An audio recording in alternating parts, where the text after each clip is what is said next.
Hello and welcome back to another episode of Political Agenda with me, PJ Thum.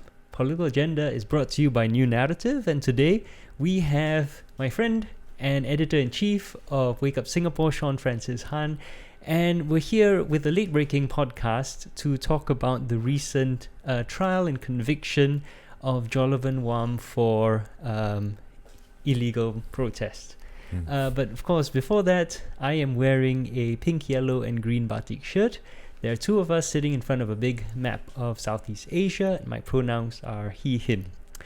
This podcast is brought to you by New Narrative. We are entirely reliant on membership revenue, subscriptions, and donations.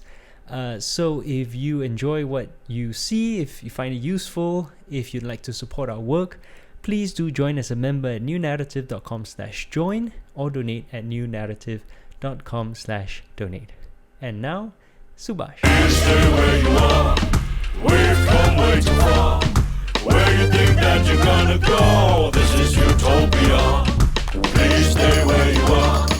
We've come way too far. Okay, so it's just the two of us today, and I'm here with Sean Francis Han, my friend and editor-in-chief of Wake Up Singapore. How are you today, Sean? Yeah, I'm great. Nice change of pace. It's just two of us, and I'm getting interviewed instead of doing the interviewing. Yeah, well, this is what, your second, well, I guess technically third, because we split the first interview into two. But you've been on the podcast so much now, you're pretty much part of the furniture like I. Yeah, and I'm really excited to be talking about this issue because it's something that resonates with me deeply personally, and then it's finally kind of come to its pretty ugly conclusion, but really expected conclusion as well.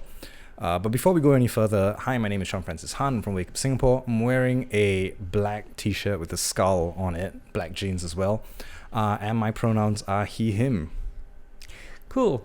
I should also mention to those of you listening on the podcast, we're also live streaming this on New Narrative's Discord channel, which at this point in time is available just to members of New Narrative. So if you join as a member of New Narrative, you also get to do things like watch us record these podcasts live. So there are actually a lot of really cool benefits to being a member.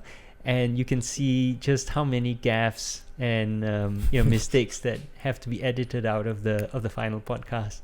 So anyway, on to a more serious note, the reason why we're talking right now is, of course, today we're recording Wednesday, 17 February, and yesterday, Tuesday, Jolovan Wham was sentenced to 22 days in jail and 8,000 Sing dollars a fine for 3 charges. 2 of breaching the Public Order Act and 1 of vandalism, if I remember correctly. And the chief charge that was levied against him was for organizing a protest on an MRT train back in 2017. Now, of course, he was not alone in this protest, and with him that day as part of the process was Sean. Yeah. So, Sean, I guess maybe you can tell us a bit more about this now infamous MRT protest. What was it about? How did it happen? Why did you guys do it? All right. So the protest was in commemoration of the 30th anniversary of this thing called Operation Spectrum. Basically, 30 years ago, the government went around and accused a bunch of people of partaking in a conspiracy to overthrow the government and install communism. Even though no evidence could be produced to substantiate the facts, and even though it was a detention without trial, somehow this happened. This black mark remains with us in our history as Singaporeans. It's on our conscience, right? So I was contacted.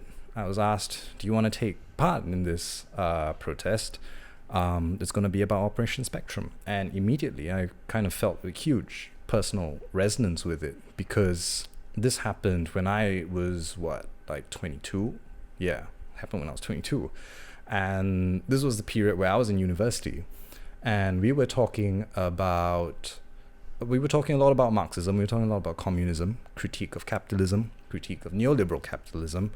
I was in Wake Up Singapore. I had kind of just first started to get into Wake Up Singapore at the time, we were posting things that critique capitalism, that critiqued the financial and economic system that we were in.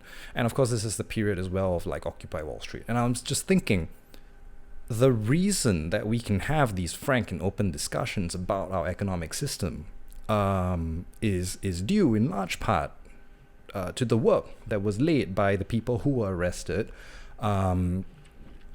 back in 1987 during Operation Spectrum, due to the activists who have spoken up about this cruel treatment of our own citizens.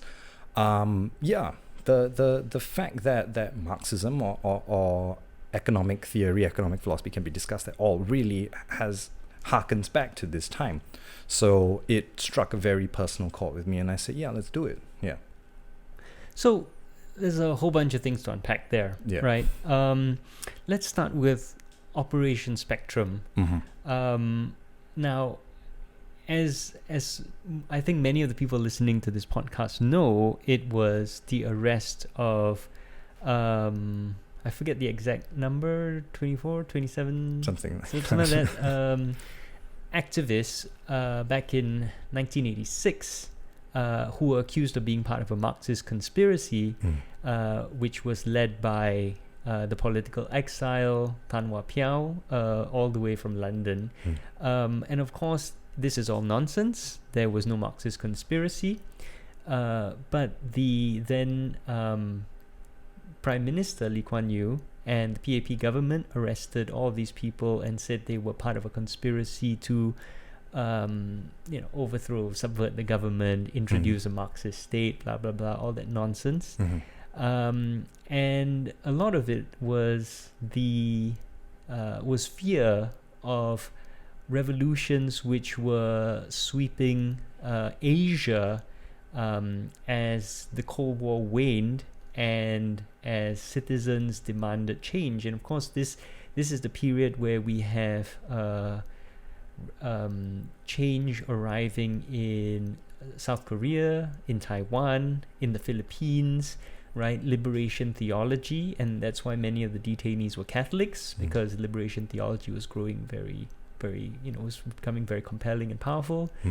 And so this is why the PAP government acted out of fear to suppress many of these people, arrest and detain them without trial, because it was afraid that its own power would be challenged, especially at a time where they were planning for a transition of power from Lee Kuan Yew to Goh Chok Tong.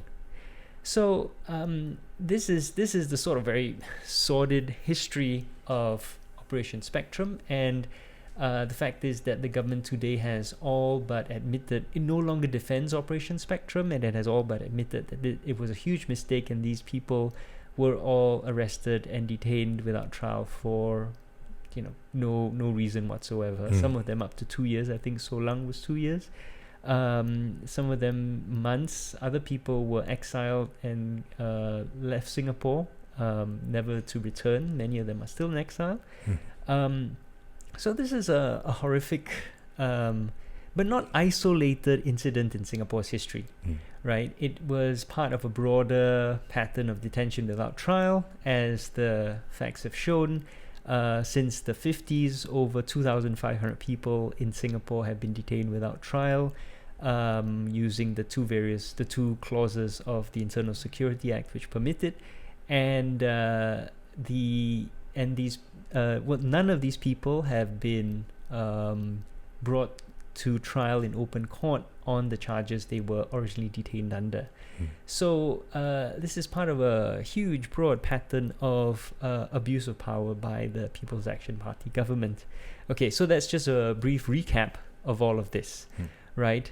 And so I'm just wondering, Sean, when did you first hear about, because you were born after... well after. well after Operation Spectrum. How did you first hear about it?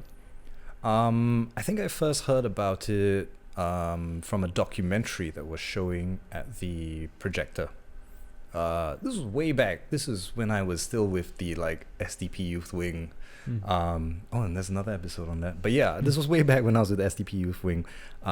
They had a little thing where we would all kind of go to the theater and then check out the film. And and it was rated R21. I think a lot of us couldn't watch the film. So I think we didn't end up going to see the film, but that really piqued my interest. It piqued my interest as to why was there a Marxist conspiracy in the first place? Yeah. Like, what was going on? I didn't even get to see the film. That was the worst part. I saw the synopsis, right? And it was kind of like, okay, there are a bunch of people accused of being Marxists, thrown in jail for no rhyme or reason. How? So I just thought, something's not adding up here. So I went to do my research, right? And then I realized, okay, yeah, so they really did it. They really threw a bunch of people in jail and tortured and abused them for no reason, under no cover other than they are Marxists. So that led me, ironically, down the rabbit hole of, what is Marxism? Is it really such a dangerous ideology? Is it so bad? And so, in a weird way, the fact that the government did Spectrum kind of led me into learning about Marxism and getting more into the grotesque details of Singapore's history. So yeah, that's how I first ended up getting acquainted with this, and then from there I found out about Cold Store as well. Yeah. How ironic. Yes. And it's kind of like with me, I was just an academic doing research. It was their attempt to silence me, and especially when they ensured that I couldn't work in Singapore again, that started me down the path of getting, I guess, quote unquote, radicalized, against the government. Because if they had just ignored me, I guess I would have simply been just another historian quietly doing his research somewhere at a university somewhere. But it's funny how the act of suppression actually angers people and drives so much attention to it. It's the Streisand effect, right? Yeah. Yeah. And even, on that note, right, of the Streisand effect, I think when I got into the protest, I didn't even really think that it was a protest. This is just my personal thing. Maybe I'm blur or naive or something, but I didn't even think it was a protest. To me, when I got called, asked to do this, and then I sort of, I asked, okay, what are we going to be doing? Oh, we'll sit on MRT, put blindfolds around ourselves and read a book. I thought it was kind of like a flash mob thing. I didn't think. Right. I genuinely, maybe I'm naive. Maybe I'm genuinely naive. You were 22. I really didn't see anything subversive or particularly like threatening or like rebellious about it. I just thought, okay, this is more of like a show of solidarity. Maybe people will kind of like figure out about it. It's kind of like one of those book launch promotional things where you do like a flash mob thing. And then the moment it was done, it was like a huge deal. Like everybody was talking about it. There was like a Straits Time report. The police showed up at my place. I got called up for it, and then they told me you're probably gonna have to appear in court, either as a witness, you might be charged. I was like, it did not make, and it still doesn't make any sense to me. It really still strikes me as, what is the difference between this and a flash mob? I don't get it, Yeah, I mean, there's a whole bunch of things to unpack there, because first of all, in Singapore, if you do things for crass money-making reasons, hey, that's okay, right? Make all the money you want. Hey, you can stick up all the stickers you want if you want to make money, right? We see all the locksmith, right? Yeah. Stickers everywhere, right? Every single, MRT block, HDB block. Yeah, there's one outside my house. I take it out and they put one there, and that's all right. They gotta, you gotta make money, but we did the same thing, and we took it off. They left it there. The locksmiths, they leave it there, and okay, no problem with that. I'm fine with it. But we put up the signs, we put up the posters, and then after that we took them down. I don't get it. There are flash mobs on YouTube in Raffles Place, right, where they're trying to sell a product. Yeah. Nobody complains. And that's actually disruptive, right? I mean, okay, again, I'm a very chill person. I don't mind, do that, right? It's just I can't walk through the flash mob, so I have to make a big detour. I remember it happened at Neon City once. We didn't disrupt anything. Yeah, we didn't disrupt anything. Yeah. We even said at the start, okay, if there's somebody that's old or pregnant or differently able, we'll tell you, you get out the seat, you give them the seat. So Right. we had that done. We had that settled. We were like zero disruption whatsoever, and somehow this, I don't know, probably struck a raw nerve or something.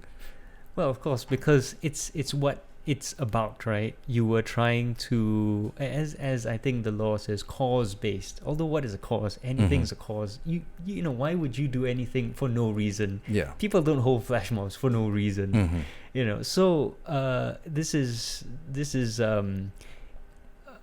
I mean, that's another thing that we can talk about later, right? The law. But this so this vague. is I think where I got a bit more politically radical. This is where I got a bit more defiant, because when they said, okay, we're going to charge you with this, right? Yeah. When I think I saw the comments on Facebook, right, that were like, oh, lock them up, jail them forever, life imprisonment, whatever, that's when I realized something is severely wrong with this country. Not only in terms of our laws and our politicians and our judiciary system, that would allow such a thing to be chargeable, that is really indifferentiable from a flash mob, but also with the people and the culture, right? It is deeply sick and wrong that people would be saying, hey, you 22-year-old boy, get locked up forever. Okay, that's when it hit me personally that there's something deeply wrong and you need to push further. Yeah. Especially for just peacefully expressing your opinion at a time where our government has asked us to be more participatory citizens, right? But of course, participatory for them means agree with us, right? Take part in the process and agree with us. You take part in the process and disagree, they don't want to hear that. And of course, the contrast with how young or even old people are behaving in the countries around us, where protests happen a lot because there is very ineffective, inefficient government which does not listen to the concerns of the citizens. So there's protests all over the place, and you get thousands, tens, hundreds of thousands of people in the center of Jakarta or Kuala Lumpur. How many of you were there? 7? God, I can't remember. people? 8, 9 people. Yeah. In an MRT train, you didn't cause a disturbance. You didn't even say anything. You just stood there and pretended to read. I thought reading was a good thing. Yeah. Well, you had blindfolds on. Yeah, right? on that note, right? I read the news article, and the judge had apparently said, like, he notes that we didn't cause any disruption, that we weren't belligerent, but decided to add in a little addendum there and then say, but it could have caused confusion and anxiety to the commuters there. Oh yes, it could have. And I just thought that's bizarre, because I don't think that we did, cause any confusion or anxiety. And I think even if we did, it's something that needs to be talked about. And I mean, recently I saw somebody wear a shirt that said, I'm stupid, and that caused me confusion and anxiety. I'm worried about this person's mental health. But then you see, the weird precedent you're setting is that if anybody gets confused or anxious by anything that you do, if you wear a weird t-shirt, if you have different hair, right? If you present yourself differently, if you say something that may be controversial, that may be different, you could very possibly be in contravention of some law. Yeah. So it's a weird thing to set up there. But even taking a step back, right? The judge said could have caused confusion and anxiety. So he's tacitly admitting that you didn't. You can't convict people on the basis of things that they didn't actually do, right?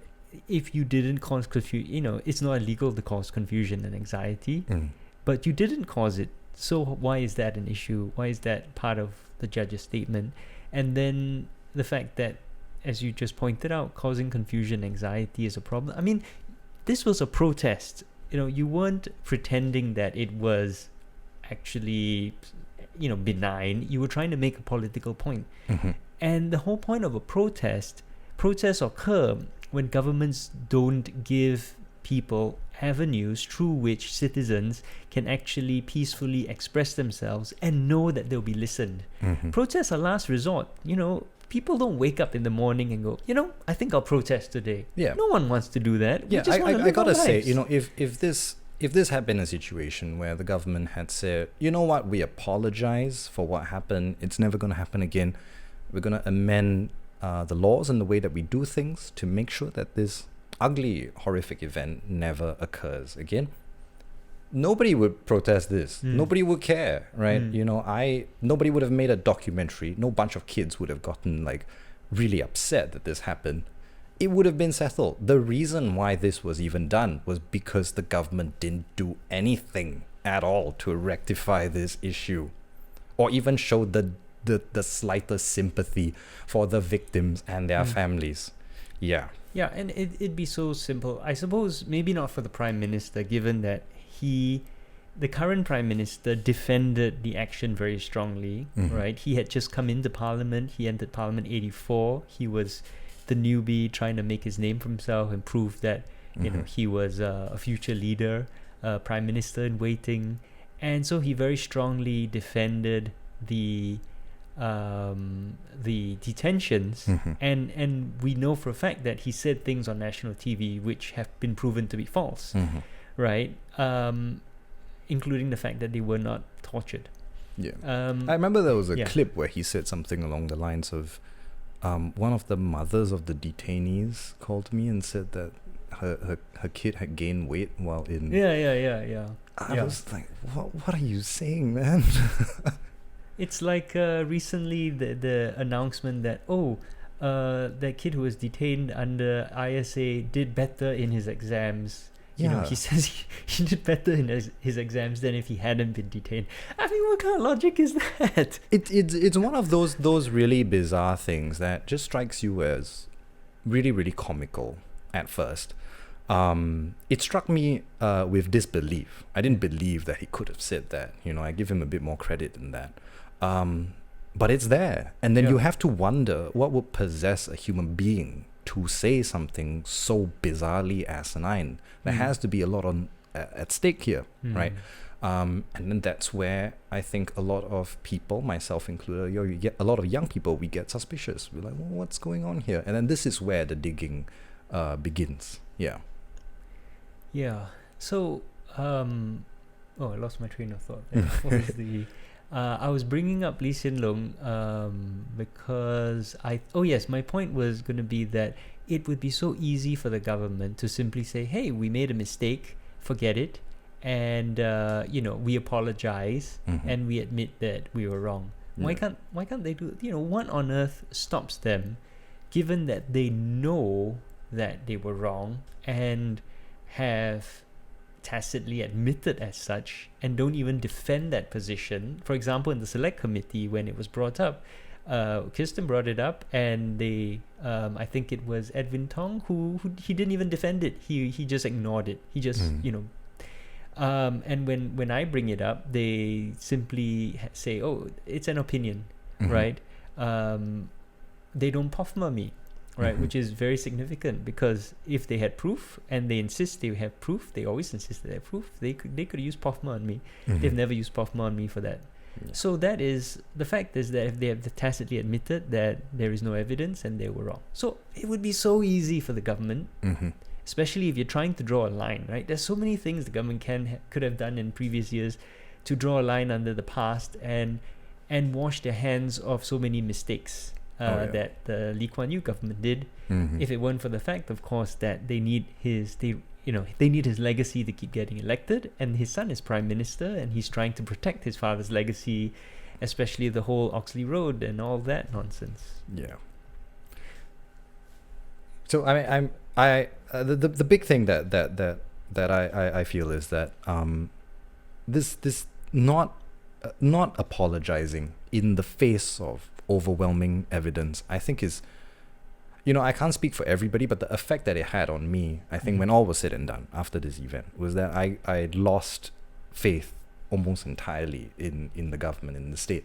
I did not feel that this was an administration that cared or would listen, or would operate by any kind of logic or rationality. It had its own interests and its agenda, which were quite plain for everyone to see, but it would follow those things. Not a shred or smidgen of any kind of reasoning or rationale would get through, or even human decency. Which is sad, because I think I'm as you can tell, a bit naive and a bit happy-go-lucky sometimes. And I really thought, you know what, maybe we can work with the government. Maybe if we try and push policy, maybe if the opposition says certain things, the government will pick up and listen. I think after this thing, after this event, after this protest, I gave up any hope in that. Yeah. That's very interesting for me to hear, because of course I am 15, 16 years older than you, so I'm pretty much of a different political generation, in that I've grown up in an era which I do remember from my childhood seeing Tracing the Conspiracy on TV, right? Even though I was 7 years old, I had no idea really what I was seeing, but I do remember it. And I do remember all these hushed whispers, fear. Whereas you're from a generation where they stopped using ISA on political detainees pretty much after that. Yeah. Goh Chok Tong never used it on political detainees, but he did start using it on quote-unquote Muslim terrorists after 9/11. But he didn't use it at all in his term until that point in time. So you've actually grown up in a different generation which doesn't have as much fear as we do, despite the fact it's only 15, 16 years between us. Yeah. And you've also grown up under the Singapore story, right? The whole propaganda campaign that the PAP government started in 96, 97 to really inculcate young Singaporeans with this idea that the PAP created everything that was good about Singapore. So I'm very interested in what you're saying now, that you've kind of got very disillusioned. Can you take me through that journey? Like, how would you characterize how you saw the PAP government in Singapore and its role in Singapore before this, and then encountering the Untracing the Conspiracy, and then what you went through with the protests and after that, and how did this change your attitude towards the government and the system? So I think I began getting interested in politics at, the typical age that anybody does, which is 16, 17, 18. And I think the hope that I had, and the hope that I think most people have and want to have, is, why that we work with the government, right? That we critique the government, and that it kind of responds in kind, right? It takes these suggestions, it thinks about and it reflects about not just policy and where we're headed, but also about its past and about its national conscience, right? That's kind of the belief that I had and that I still want to have. But going through this, I think the first thing that struck me about Operation Coldstone and about Operation Spectrum, right, even though I'd never lived through it, is a sense of confusion, right? How could this happen? How could this be allowed? And then worse still, kind of swept under the rug. That's kind of scary for me, right?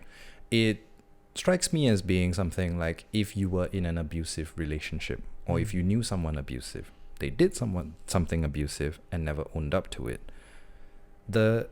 Not only is there indignation and dehumanization there, but there's also the fear that they don't really know that what they did was wrong, and that you are at risk of a second attack, and it can come back at any moment. And in a way, it kind of has, because I didn't live through Spectrum, but I did live through Jisunjuan, and I lived through Silan Palay. And so in a way, yeah, that hypothesis is quite correct, I would say. This abusive partner or this abusive person never really stopped being abusive, because they never really realized that what they were doing was abusive to begin with. And then I felt myself become quite unfairly a subject of this abuse, because again, I came in and I really did not think that this was the most subversive or defiant thing ever. I wasn't out there to cause mayhem. And then I felt the machinery being brought down on me, right? Not in the way that would be as bad as anything that Jolovan or Silan have faced, but still, sending the police to my house, is a very horrifying experience for my family. They were very distraught, and then having kind of my face plastered all over the newspapers. That was horrifying, right? And then getting calls saying that you might be charged, you might have to go to court and stand witness. Those things were extremely difficult, and weirdly disproportionate. It didn't make any sense to me. First of all, it hurt. It damaged me. My mental health suffered a lot. My school definitely suffered as well. That was the point, I think, where I realized that all of this was happening and none of it made any sense whatsoever. International organizations were coming out to speak about it. There were groups and individuals who were coming out and pointing out all of the things that were bizarre and wrong and dismantling the government's arguments and assumptions. It didn't make any difference on the state or on these die-hard, statist supporters. Didn't make any difference. It was like the logic and the reasoning and the arguments just kind of flew over their head or just slipped off of them like water over a duck's back. That was the point where I realized, no, they're not going to listen. Not just the state, but the people who empower and condone this kind of behavior of the state. They're not going to listen. They can't, I think. I think they're physically, mentally incapable of it. Yeah. Well, I don't know if they're mentally incapable, but there's that famous quote about you can't convince someone of something that they're paid, not to believe. Right? And I think the incentive structure around many of the people in Singapore who run the government and who enforce the laws, it's a very powerful incentive structure, and their roles are very well defined.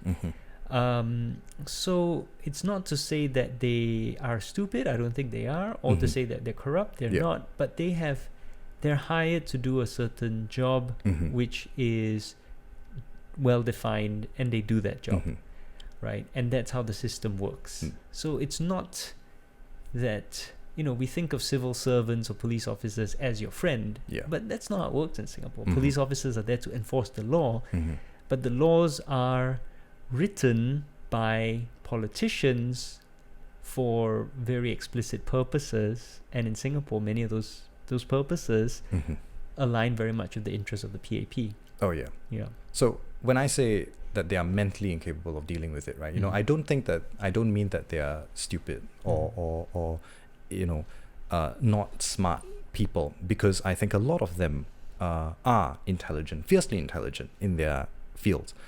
But I think when it comes to politics and the way that they see our national identity, our national consciousness, and the state of politics in general, there is a mental schema that is set up that fiercely guards against any form of change, any form of protest, any pointing out that something is wrong.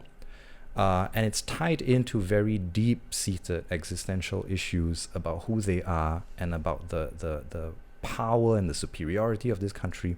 So, I think it's a huge problem that the state has engendered, and which is reciprocally being condoned and empowered by these individuals.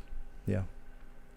So, talking about these laws, then let's get into some of these laws. Did you know at the time that you were doing it that you were going to violate the Public Order Act or the Vandalism Act? Did you have any inkling of that? Okay, Vandalism Act, no. I did not I didn't know what that counts as. It doesn't. Okay, first of all, it doesn't and shouldn't. But anyway, I had no idea. Public Order Act, yes, I had some idea that it might contravene that. But again, it's very. I personally didn't feel that it did. You know, I get that in my head that there was a chance to, because again, it depends on how you interpret these laws. You know, if I have 100 people doing like a dance in City Hall, that could be a disturbance of the Public Order Act. You know, if I have a bunch of friends and they're doing some strange thing for TikTok or Vine or whatever, you know, that could be a disturbance. So, you know, I thought, okay, yeah, you know, there's a possibility, but you know, what is the worst that can happen? We're not, you know, we're not screaming with placards, or we're not blocking the road or anything. Yeah, so I had a sense that it was possible. I didn't think it was. I think I really had a lot of faith in the rationality of the government for some reason back then. And yeah, all of that came crumbling down. Yeah. So for listeners who may not be clear, let's just go through it briefly, right? The Public Order Act basically makes any form of public political expression illegal without a permit. So it defines a public assembly as one person and a public procession as one person or more, of course. And for anything that is cause related, you have to apply for a permit from the police. Can you get a permit? Almost never, right? And many people have tried for all sorts of various things. I think most recently Terry Shi applied for, this is editor-in-chief of the Online Citizen, applied for a permit for, I think, a 1 hour protest at like 11 p.m. at night in Tuas near the lamppost. Is it the lamppost with the stickers on it? Yeah. On some very minor thing like animal cruelty or something like that, you know, I can't remember exactly. And he was rejected, right? Yeah. So it's next to impossible to get a permit. And many of the people who do get permits happen to be, surprise, somehow associated with the PAP or with the government. The Vandalism Act is very interesting because you don't actually need to damage any property to be considered vandalism. The Vandalism Act was amended in 1968 specifically because opposition politicians who were being hounded and harassed like hell at the time went out and were putting up public signs protesting the Singapore's involvement in the Vietnam War, right? We were taking part on the US side. And that's a decision which has not aged well, obviously. So one of the ways in which opposition politicians were getting around laws against public assembly was by simply putting up signs. And so what the PAP government did was to create a law that was completely unreasonable and disproportionate, in that the Vandalism Act criminalizes the public communication of information even if no damage has occurred.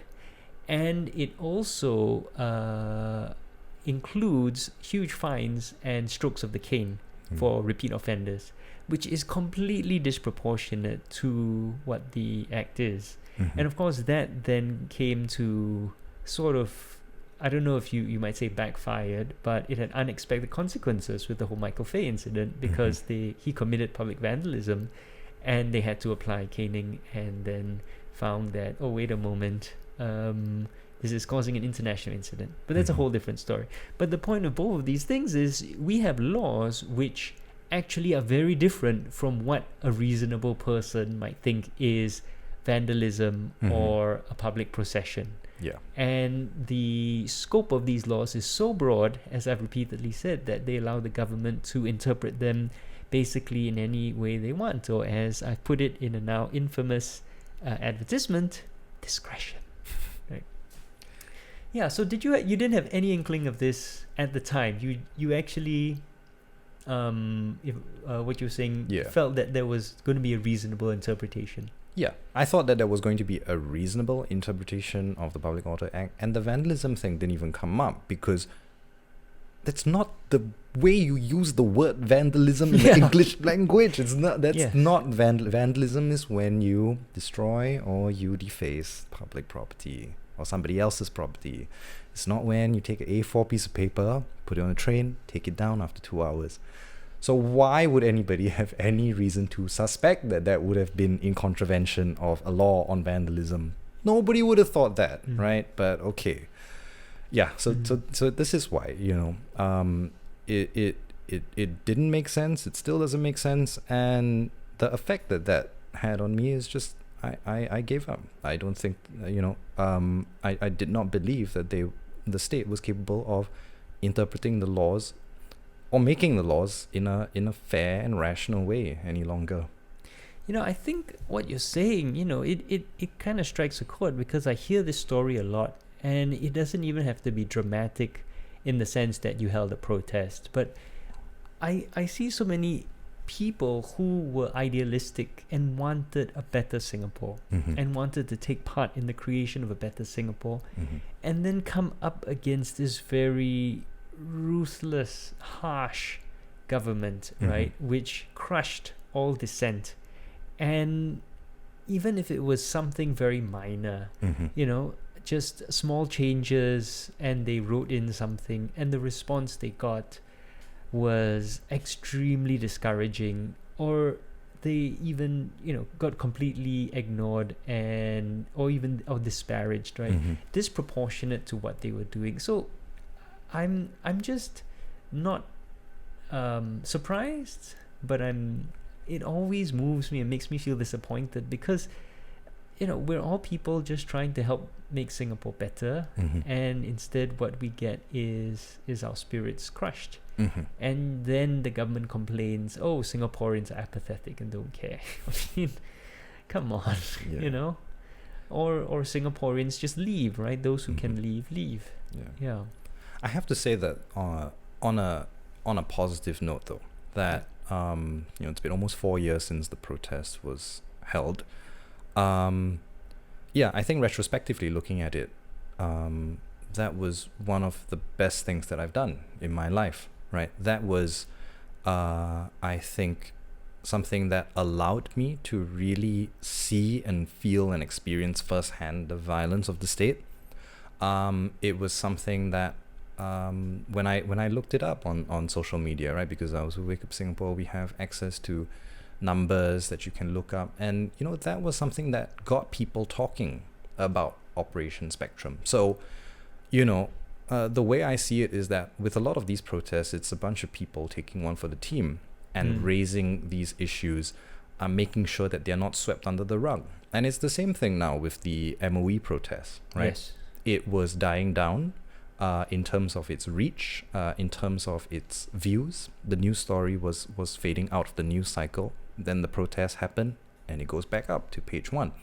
And beyond that, right, I think that the protests really show people that, at least for some of the younger individuals, at least for some people who are more on the fence, right, I think they're beginning to realize that this is what happens when, or this is what needs to be done when the government simply will not listen and will not change your mind. We're going to kind of bypass that, right? Yes. If we write into the state, right, if we try and make our voices heard on all sorts of platforms and all sorts of media, and every time we get either just some heartless, dehumanizing, insensitive response, like we did with Spectrum, like we did with the MOE case, right? If nothing's going to change, you don't change any of the laws, you don't change any of the standard operating procedures.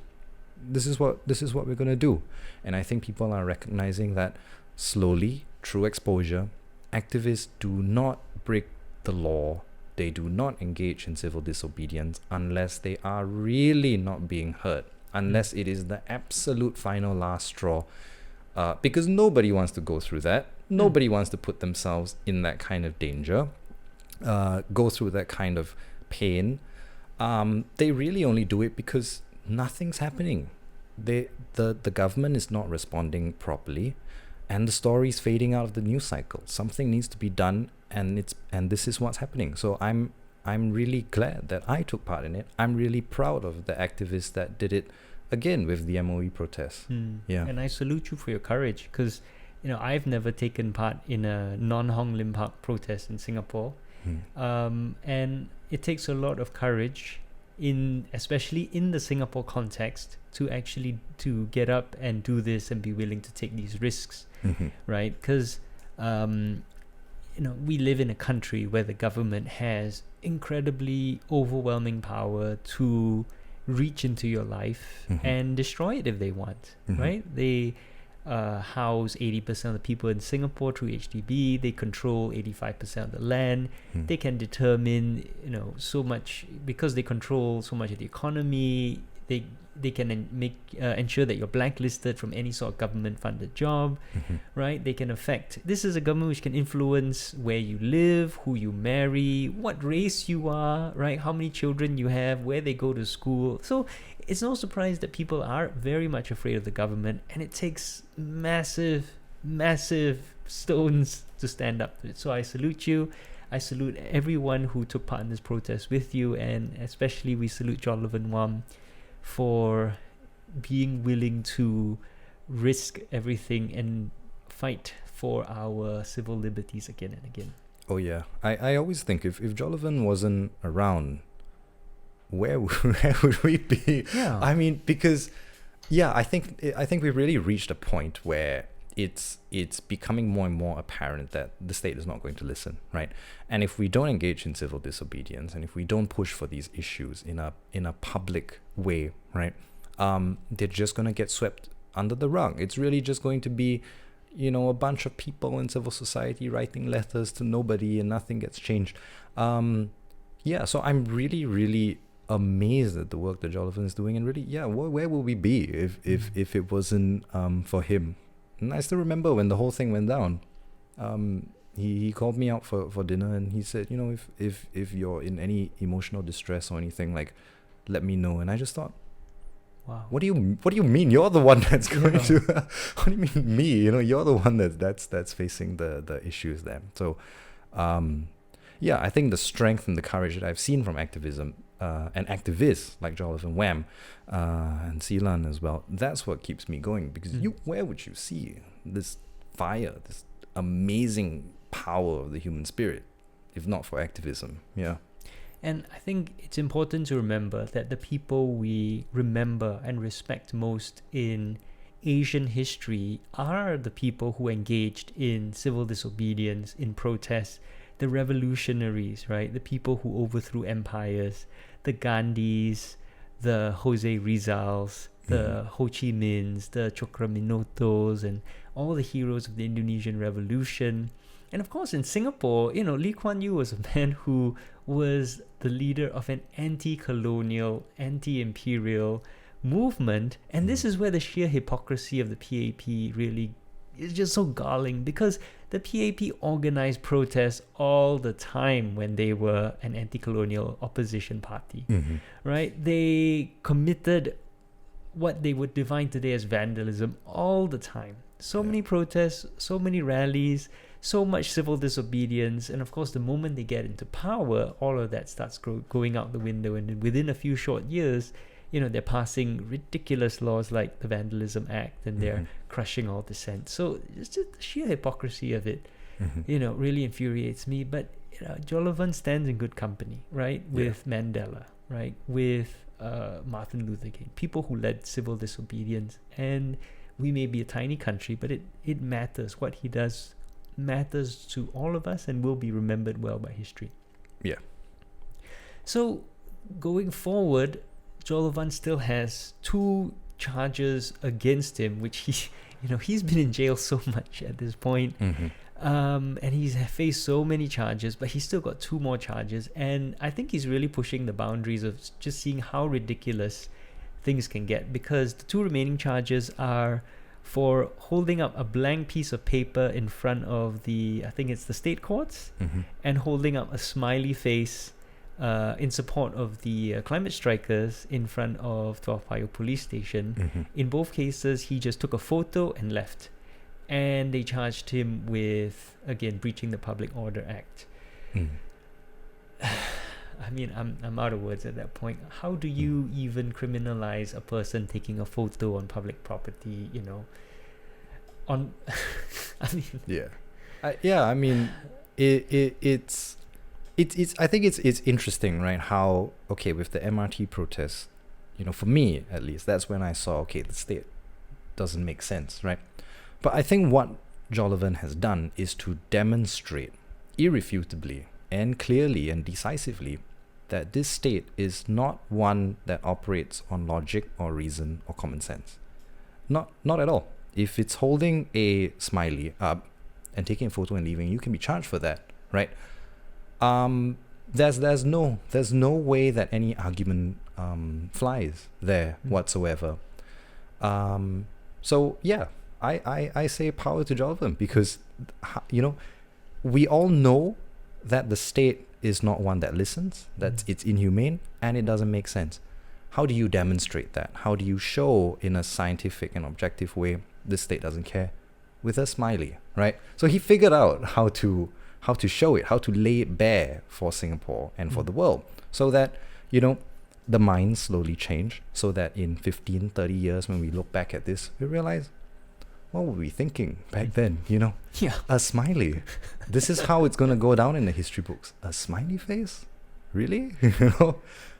Is this really how this PAP government wants to be remembered? Locking people up for taking photos with smiley face. But again, that's why I love activism, because that's the kind of smart, cunning move that I love. That when I saw it, I was like, damn, this guy, he really thinks of everything. Yeah. And how much further can the state keep up? And what is he gonna think of next? What is the next wave of activists going to do?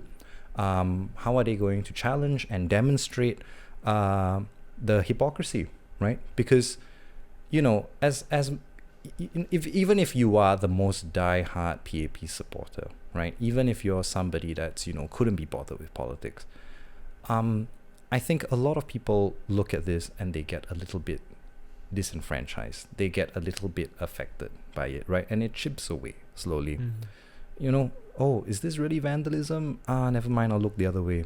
And then after that, a smiley face. Is this really a protest? Okay, can I look away anymore? It gets harder and harder for people to turn their eyes away.